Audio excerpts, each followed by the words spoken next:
Pourtant le président a évoqué la question de l'appel à candidature ci mbirum Samba Ndiaye bi nga xamante ne nommé na ko à un poste am ay directeurs généraux comme ni nga ko waxee ay personnalités de ce parti Pastef là ñoo xam ne jàpp nañ ne ànduñu ci nomination Samba Ndiaye mu jàpp ne ça a été fait de manière la plus transparente possible à travers des appels à candidature yoo xam ne def nañ ko est-ce que c'est pas aussi rassurant la déclaration boobu nga xamante ne Diomaye def na ko. Non, Diomaye fait des efforts.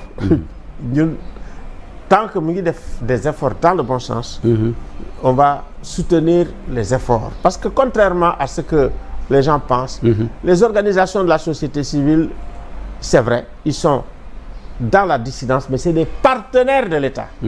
Ah oui, organisation société civile, c'est des partenaires de l'État. Ils doivent soutenir l'État dans le renforcement des droits humains, des libertés fondamentales, de la démocratie. Et ñoom Diomaye fait l'effort d'inviter la société civile, de leur donner la parole. muy justice bi. ak vision 50, c'est une très bonne chose. Mais il les a pas encore reçus pour wax ak ñoom. mais ni ñoom bokkuñu ci. mais gis nañ fa quand même Seydi Gassama il a été reçu. waaw mais Seydi Gassama c'est pas la société civile la société civile ñëpp la. mais c'est un point quand même. c'est une très bonne chose. quelqu'un boo xam ne mën na représenter la société civile quand il a été reçu. oui mais man Seydi Gassama il me représente pas hein. Afrikajom Center, moi je fais pas seulement dans les droits humains. Je fais autre chose. Voilà. Alors en parlant des droits humains. il n'a qu'à recevoir tout le monde. c'est ça l'affaire. mais est-ce que bind ngeen ko aussi pour mu recevoir leen. quand tu leur wala da ngeen di xaar rek boo bindee duñ la tontu. ah bon boo bindee duñ la tontu c'est ça c'est le problème. c'est ça le problème ça on est en république ça veut dire que jaaykatu caaf bu bindee président da koy tontu. te ñoom boo leen bindee duñ la tontu Sénégalais boo xam ne dafa nekk Fongolem bi. su bindee président da ko war a fa tontu. du temps de Senghor c'était comme ça. ça veut dire que gis nga le bureau du courrier. boo demee ci dans les institutions démocratiques. c'est un bureau extrêmement important. gis nga man su ma toogee fii. daal di envoyer email président États-Unis dañu may tontu. billaay bu ma ko envoyé en France dañu may tontu. c'est ça. c'est extrêmement important. mais est-ce que Alioune Tine Africa je prends l'exemple tontu citoyen yi. dafa am solo. ça veut dire que c'est comme ça que tu établis le lien. waaw le lien que tu peux avoir avec les citoyens mooy bu ñu la bindee nga tontu. waaw ça c'est extrêmement. bu ñu la interpeller nga tontu. ça veut dire que tu les reconnais en tant que citoyen tu les reconnais quelque part en tant que semblable. loolu sax moo am importance. loolu nag ci démocratie la ça veut dire une société de semblable. kooku mooy société démocratique. te foofu la ñu war a continuer di dem. mais ma question Alioune Tine est-ce que exactement bind ngeen ko justement pour mu mun leen recevoir au niveau de Afrikajom Center par exemple. non ñun bindaguñu wax dëgg yàlla. il faut ngeen bind parce que di def reproche aussi Alioune Tine te bindoo leen aussi. est-ce que du prêter à confusion aussi. ñun bindaguñu. mais da ngeen war a bind ñun waruñoo bind parce que ñun jom bi ñu sonnee.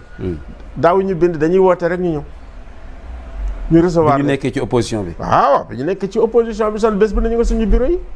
et pour dire quoi dañu ñëw ba ci nguur gi changé difficulté bu amee ba nga xam ne ñoom même conférence de presse mënuñu ko def ci ñun la ñuy ñëw te période boobu dafa tàngoon jër. taxaw wax sax wala dénoncer yooyu dafa jafe woon. da nga koy dénoncer sax man xam nga ci liste ñi nga xam ne.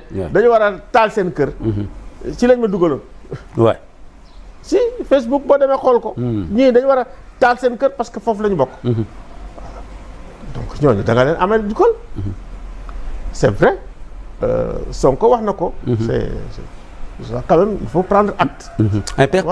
Père Alioune Tine jàppale nañu. Sonko wax na ko. Personnellement Alioune Tine je vois quand même d'autres critiques qui fusent un peu à travers les réseaux sociaux ñoo xamante ne c'est des citoyens qui sont sur les réseaux sociaux qui disent que ni ngeen doon jëflanteeg Macky Sall la société civile defoo leen ko ak ñii vous êtes plus ou moins complice ban réponse nga indi par rapport ak critiques yooyu ñu def c'est vrai qu'on vous voit à travers souvent il faut quand même dire la vérité.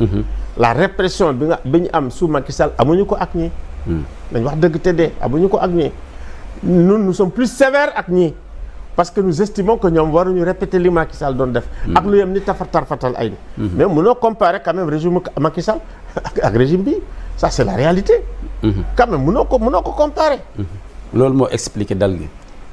bon et puis il vient d'arriver Macky Sall il a fait 12 ans ñii 6 mois lañ defagum donc bon on y va petit à petit.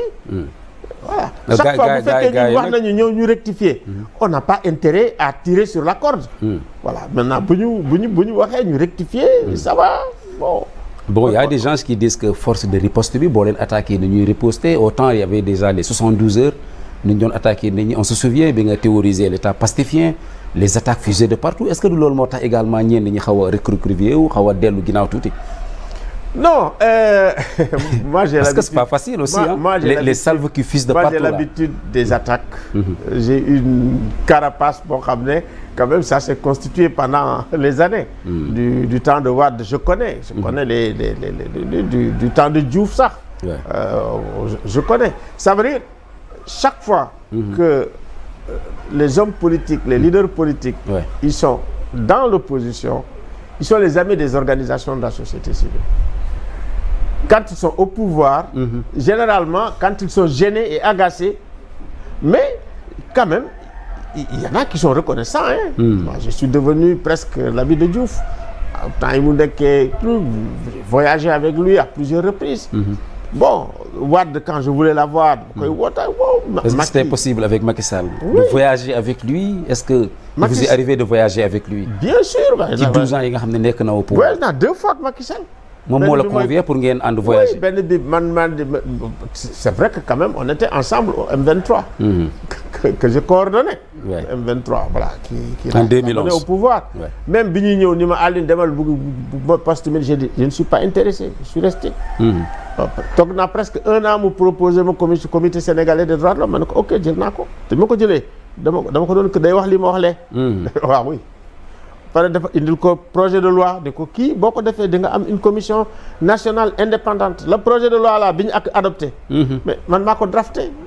c'est une initiative qui vient de nous bi ñu nekk comité sénégalais des droits de l'homme. Des droits de l'homme. Voilà dimbale ko foofu. maintenant comme bu mënul woon nekk une institution indépendante. bon il y a Amnesty qui me sollicitait maintenant même. avant 1 an Amnesty mu ngi ma doon sollicité pour jël être directeur.